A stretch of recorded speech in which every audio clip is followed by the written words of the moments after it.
বলতে পারেন কে কাকে টেক্কা দিল? জ্যোতিপ্রিয় মল্লিক ওরফে বালু কিংবা অনুব্রত মণ্ডল ওরফে কেষ্ট। বালু এবং কেষ্ট মমতা বন্দ্যোপাধ্যায়ের দুই সারথি।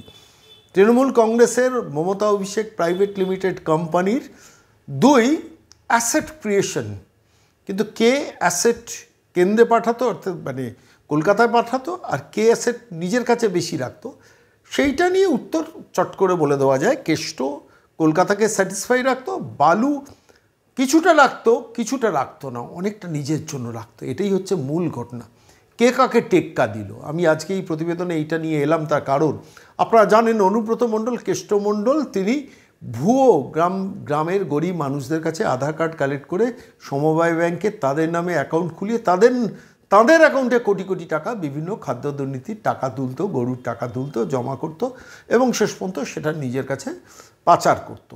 এটা ছিল কেষ্টমণ্ডলের বিরুদ্ধে অভিযোগ। শুধু নয়, হাতে তথ্য নিয়ে সিবিআই সেই অফিসারের কথা মনে আছে, সুশান্ত ভট্টাচার্য। সেই সুশান্ত ভট্টাচার্য এগুলোকে উদ্ধার করেছিলেন। একদম সমবায় ব্যাংকে গিয়ে একদম খোদ ম্যানেজারদের ঘর থেকে কাগজ সিজ করে নিয়ে চলে গিয়েছেন, ডকুমেন্ট সিজ করে নিয়ে চলে গেছেন। তারপর সংবাদ মাধ্যম গ্রামের গরিব মানুষের কাছে গিয়েছিল, বললেন যে আপনি নাকি 3 কোটি 2 কোটি 1 কোটি 50 লক্ষ এইসব আপনার অ্যাকাউন্টে জমা পড়েছে, আপনি জানেন? বলে আমি জানিই না কিছু। তাদের আধার কার্ডটাকে নিয়ে এই কারবার দিনের পর দিন চলেছে। এইটা ছিল কেষ্টর অপারেশন। এবং সেখানে আমরা তখন জেনেছিলাম 324 না 325টা এরকম ভুয়ো অ্যাকাউন্ট খুলে টাকা সাইফোন করা হয়েছিল গরিব মানুষের অ্যাকাউন্টগুলোকে ব্যবহার করে। আপনারা একটু ভালো করে খেয়াল করে দেখবেন। সাম্প্রতিককালে আনন্দবাজারের সুভাষিস ঘটক একটা স্টোরি দীর্ঘদিন ধরে বলেছেন, বিদেশি বান্ধবী তাদের অ্যাকাউন্ট ব্যবহার করে এখানকার টাকা পাচার করা হতো। অর্থাৎ তাদের নিজের টাকা নয়, তাদের অ্যাকাউন্ট ব্যবহার করার জন্য তাদের একটা ইনাম দেওয়া হতো। প্রভাবশালীর বিদেশি 16 জন বান্ধবীর সেই কাহিনী ধারাবাহিকভাবে আনন্দবাজারে বেরিয়েছিল। আপনি দেখুন, কেষ্ট গরিব মানুষদের অ্যাকাউন্ট ব্যবহার করছে। প্রভাবশালী সেই বিখ্যাত যুবরাজ, তিনি বিদেশি বান্ধবীদের অ্যাকাউন্ট ব্যবহার করছেন। এবারে হচ্ছে জ্যোতিপ্রিয় মল্লিক। সংবাদ মাধ্যমে বেরিয়েছে জ্যোতিপ্রিয় মল্লিক এখন এই মুহূর্তে আইডেন্টিফাই করেছেন 100-র ওপর এরকম ফলস অ্যান্ড ফেক অ্যাকাউন্ট করেছেন, মানে জ্যোতিপ্রিয় মল্লিকের টিম, যারা ওই রাইস মিলের কর্মচারীদের নামে অ্যাকাউন্টগুলোকে খুলে ব্যবহার করে সেখান থেকে টাকা সাইফোন করা হতো। তো সেটা অবশ্য 100, কেষ্টমণ্ডল অনেক এগিয়ে 324। কিন্তু ভরসা হারানোর কোনো জায়গা নেই বালুর ক্ষেত্রে। বালুর এরকম 25 জনের সিন্ডিকেট ছিল। সবে ধরা পড়েছে বাকিবুর, সবে ধরা পড়েছে এই যুবকটি আনিসুর রহমান ওরফে বিদেশ, এবং সবে ধরা পড়েছে আলিফ নূর ওরফে মুকুল। সংবাদ মাধ্যম বলছে যে প্রায় 25 জনের 20 থেকে 25 জনের ঘনিষ্ঠ ব্যবসায়ী মারফত সিন্ডিকেট তৈরি করে এই টাকাটা আসতো। এবং এখানে খুব ইন্টারেস্টিং একটা, বালুর অ্যাকাউন্টে 25% যেত। এটাই তো আমার অবাক লাগছে। তাহলে বাকি 75% কোথায় কোথায় যেত সেটা নিয়ে অবশ্য গবেষণা চলবে, সিবিআই ইনভেস্টিগেট করবে। কেননা সে দোলা সেনের ডায়লগটা আমার খালি মনে পড়ছে, যেখানে বলেছেন 25% রেখে 75% আমাদের কাছে পাঠাতে হবে। এখানে তাহলে জ্যোতিপ্রিয় 25% রেখে কি 75 কলকাতা পাঠাতো, জানি না, সে তথ্য পরবর্তীকালে ঘাঁটলে জানা যাবে। কিন্তু এই টাকা খাওয়ার, মানে সাধারণ গরিব মানুষের খাওয়ার টাকা কিভাবে দুটো পদ্ধতিতে সাইফোন হতো। এখন আমরা এই খবর থেকে অনেকটা বিচ্যুত হয়ে গেছি, বেরিয়ে গেছি। তার কারণ বাংলাদেশে ডামাডোল চলছে, পশ্চিমবঙ্গে বুদ্ধদেব ভট্টাচার্য মারা গেলেন, ফলে সবার দৃষ্টি সেদিকে। কিন্তু তার মধ্যে এত বড় একটা খবর হারিয়ে যাবে, কেষ্ট বড় না বালু বড়? কেষ্ট এখনও অনেকটা এগিয়ে রয়েছে। কেষ্ট ট্রিপল সেঞ্চুরি করে 324-25টা ফলস অ্যাকাউন্ট সেটা সিবিআই ধরেছে। এখন বালুর এখনও পর্যন্ত 3 জনের কাছ থেকে 100টা ফলস অ্যাকাউন্ট ধরেছে, 100 শতাধিকের ওপর ফলস অ্যাকাউন্ট ধরেছে। হয়তো অচিরে দেখা যাবে বালু অনেক এগিয়ে গেছে। 10,000 কোটি টাকা ইতিমধ্যে আইডেন্টিফাইড। 25 জন সিন্ডিকেটের মধ্যে বাকিবুর, এই বিদেশ এবং মুকুল, মানে বিদেশ বলতে আনিসুর রহমান, মুকুল বলতে আলিফুর নূর ওরফে মুকুল, এই 3 জনের এতেই 100টার ওপর অ্যাকাউন্ট ধরা পড়েছে। তাহলে বুঝতে পারছেন বাকি 25-এর মধ্যে 22 বাকি থাকলো। তাহলে এই 22-এর কাছে কতটা ধরা পড়বে? আমি বলছি 1 লক্ষ কোটি টাকার ওপর এই স্ক্যাম। যে বালুর নিয়ে এ রাজ্যের মুখ্যমন্ত্রী মমতা বন্দ্যোপাধ্যায় একটা স্টেটমেন্ট আমি এই পর্যায়ে আপনাদের কাছে শোনাবো, একটু শুনে দেখুন। যে বালুর যদি কিছু হয়ে যায়, যখন তাকে সিবিআই নেই, ইডি রাত্রিবেলা সারা রাত জিজ্ঞাসাবাদ করে ডেকে তুলে নিয়ে চলে গেল, তখন এ রাজ্যের মুখ্যমন্ত্রী কি বলেছেন একটু শুনে নিন, তারপর বুঝতে বলছি বাকিটা। इसलिए बालू का शुगर है, बहुत तबीयत खराब है। बालू शुगर तबीयत खराब, अगर वो मर जाएगा तो हमको बीजेपी का खिलाफ में एफआईआर करना पड़ेगा, ईडी का खिलाफ में भी करना पड़ेगा। অর্থাৎ বুঝতে পারলেন যে যদি বালু মরে যায়, ওর প্রচুর সুগার, ও যদি মরে যায় তাহলে বিজেপির বিরুদ্ধে এফআইআর করবো, ইডির বিরুদ্ধে এফআইআর করবো। সেই বালুর স্টোরি বেরোচ্ছে এখন, একটার পর একটা স্টোরি বেরোচ্ছে। কিছুদিন আগে আমরা শুনেছিলাম বিশ্বজিৎ দাসের থ্রু দিয়ে প্রায় 10,000 কোটি টাকা বিদেশে পাঠিয়ে দিয়েছে। কত কোটি টাকা পাঠিয়েছে আমরা কেউ জানি না, কিন্তু এখন যেটা ধরা পড়েছে, যে দুজনকে ধরা পড়েছে এই বিদেশ আর মুকুল, এদের দুজনের থ্রু দিয়ে 45 কোটি টাকার জালিয়াতি ধরা পড়েছে। আমি খুব একটা ইন্টারেস্টিং তথ্য আপনাদের কাছে দেবো এই পর্যায়ে। সততার কথা বলেন না, সকাল দুপুর বিকেল মমতা বন্দ্যোপাধ্যায় সততার কথা বলেন, এবং মমতা মানে বালুর জ্যোতিপ্রিয় মল্লিকের কন্যা প্রিয়দর্শিনী মল্লিক, তিনি অনেক, আমরা কোর্টে সব দেবো, আমরা সিবিআই দেবো, আমি তার কথা বিশ্বাস করতে চেষ্টা করছিলাম যে জ্যোতিপ্রিয় মল্লিকের কন্যা, তিনি এখন শিক্ষা দপ্তরে চাকরি করেন, ফলে তিনি নিশ্চয়ই যা বলেছেন দায়িত্বশীল মানুষ বলেছেন, আমি তার কথাই বিশ্বাস করতে চেয়েছিলাম। আবার তাকে নিয়ে আমি একটা এপিসোড করেছিলাম বলে আমাকে লম্বা একটা উকিলের নোটিশ পাঠিয়েছিল।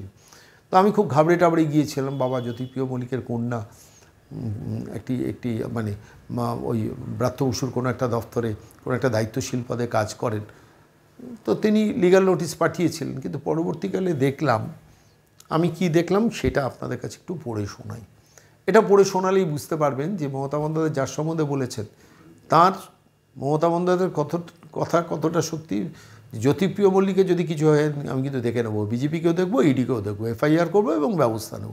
চমকালেন, কিসের জন্য চমকালেন? জ্যোতিপ্রিয় মল্লিক কী করেছেন আমি একটি সংবাদ মাধ্যমে রিপোর্টটা বেরিয়েছে, আমি একটুখানি আপনাদের উদ্দেশ্যে পড়ে শোনাচ্ছি। যেখানে লেখা হচ্ছে, জ্যোতিপ্রিয়র পরিবারদের থেকে ওই দুজনের সংস্থার ব্যাঙ্ক অ্যাকাউন্ট, অর্থাৎ বিদেশ মুকুলের ব্যাঙ্ক অ্যাকাউন্ট থেকে দেখা যাচ্ছে যে ওই দুজনের সংস্থার ব্যাঙ্ক অ্যাকাউন্ট থেকে জ্যোতিপ্রিয়র পরিবারের সদস্যদের নিয়ে তৈরি একটি সংস্থার ব্যাঙ্ক অ্যাকাউন্টে 2016 সাল থেকে 2023 সালের সেপ্টেম্বর পর্যন্ত ধারাবাহিকভাবে লক্ষ লক্ষ টাকা জমা পড়েছে। অর্থাৎ 2016, 17, 18, 19, 20, 21, 22, 23, 8 বছর ধরে এই 2016 থেকে 2023 জ্যোতিপ্রিয়র পরিবারের লোকেদের নামে যে অ্যাকাউন্ট, সেই অ্যাকাউন্টে লক্ষ লক্ষ টাকা জমা পড়েছে। বেসিক্যালি জ্যোতিপ্রিয় মল্লিক লোকটা বোকা ছিল, কৃষ্ণমণ্ডলের মতো।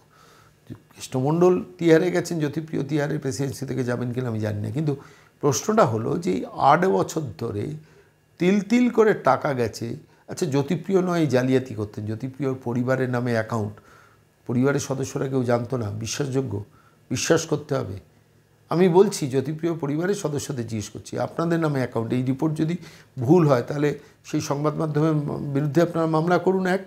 দ্বিতীয়ত যদি ঠিক হয় তাহলে এই প্রশ্নটা জবাব দিন, জ্যোতিপ্রিয় মল্লিক আপনাদের পরিবারের নাম করে অ্যাকাউন্ট খুলেছেন আর সেখানে লক্ষ লক্ষ টাকা জমা পড়েছে বলে সিবিআইডি কোর্টে রিপোর্ট দিচ্ছে, তাহলে সেটা সত্যতা স্বীকার করছেন। আপনারা যদি এটা প্রতিবাদ না করেন তাহলে ধরবো যে সেটা ঠিক। এখন ইডি সিবিআই যখন সংবাদ মাধ্যমকে এই রিপোর্টগুলো দেয় তখন নিশ্চিতভাবে হাতে ডকুমেন্ট নিয়ে দেয়, তাহলে তো তাদের বিপন্নতা আসতে পারে। ফলত আলটিমেটলি চিন্তা করে দেখুন, তার পরিবারের সদস্যদের নামে 8 বছর ধরে যা রিপোর্ট অন্তত সংবাদ মাধ্যমে বেরিয়েছে 2016 থেকে 23 লক্ষ লক্ষ টাকা সেই অ্যাকাউন্টে জমা পড়েছে। আর কীভাবে টাকা সাইফোন হতো যেন দুটোভাবে, এটা নিয়ে আমাদের কোনো মানে আমরা খুব বেশি অনুশীলন করি না, বাঙালিরা অনুশীলন করে না, ও সবাই চোর এরাও চোর এভাবে বলেন। কীভাবে গেছেন? প্রথমত কেন্দ্রীয় সরকারের খাদ্যে ভর্তুকি দেওয়া যে খাদ্য পশ্চিমবঙ্গে বিভিন্ন ডিস্ট্রিবিউটারদের মারফত বিক্রি হতো, সেইটা খোলা বাজারে বিক্রি হতো রেশন উপভোক্তাদের না দিয়ে। এখন বলেন না যে রেশনে আমাদের ভর্তুকি দিচ্ছে না, আমাকে 100 দিনে কাজে দিচ্ছে না।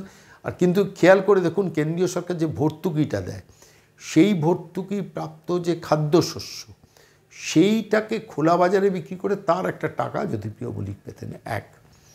দ্বিতীয় সেটা হচ্ছে, সেটাও আরও সাংঘাতিক, সেটা হচ্ছে মানে এটা তো একটা পার্ট গেল। আরেকটা পার্ট হলো যে ওই অ্যাকাউন্টে যে সহায়ক মূল্য জমা পড়তো, যে এমএসপি মিনিমাম সাপোর্ট প্রাইস, ধরুন 10 কেজি চালের জন্য একটা এমএসপি কেন্দ্রীয় সরকার থেকে দিচ্ছে, সেই টাকাটা ফলস বিল করে, অর্থাৎ সেই টাকা বাজার থেকে কেনা হচ্ছে, আদতে কেনা হয়নি, কিন্তু ওই ভর্তুকির টাকাটা ডিরেক্ট এরা তুলে নিত জ্যোতিপ্রিয় মল্লিক। মমতা বন্দ্যোপাধ্যায় বলেছেন না, যদি জ্যোতিপ্রিয় মল্লিকের কিছু হয়ে যায় দেখে নেব। আচ্ছা বলুন তো, এইসব রিপোর্ট বেরোনোর পরও আজকে এ রাজ্যে যে শাসক সরকার শাসন ব্যবস্থা শাসন করছে তাদের কোনো নৈতিক অধিকার আছে কোনো কথা বলার জন্য? যে মিনিমাম সাপোর্ট প্রাইস যেটা দিল্লি থেকে দেয় 1 কেজি চালের জন্য, আমি যা শুনেছি সংগ্রহ মূল্য যদি 30 টাকা হয়, তাতে কেন্দ্রীয় সরকার থেকে 27 টাকা দিত, এখন 29 টাকা দেয়। 1 টাকা দেয় রাজ্য সরকার ডিস্ট্রিবিউটারের কাছে, মানে গ্রাহকের কাছে যাওয়ার আগে। মানে প্রতি 5 কেজি চাল গমে 145 টাকা কেন্দ্র থেকে যে ভর্তুকি আসে, সেই টাকাটা চাল গম সংগ্রহ করছি দেখে ওই টাকাটা ডিরেক্ট তুলে নিত এরা। কত বড় ডাকাত চিন্তা করতে পারছেন না? আমি সেই জন্য বলছি আপনাদের কাছে, বালু কিন্তু কেষ্টকে টেক্কা দিয়ে যাবে। যদিও এখনও কেষ্ট এগিয়ে আছে, কেষ্ট ট্রিপল সেঞ্চুরি করে 324টা 325টা ফলস ফেক অ্যাকাউন্ট করেছিল, এখনও পর্যন্ত ধরা পড়েছে 3 জনের কাছ থেকে 100টা ফলস অ্যাকাউন্ট। ফলস অ্যাকাউন্টেও বালু কেষ্টকে টেক্কা দেবে।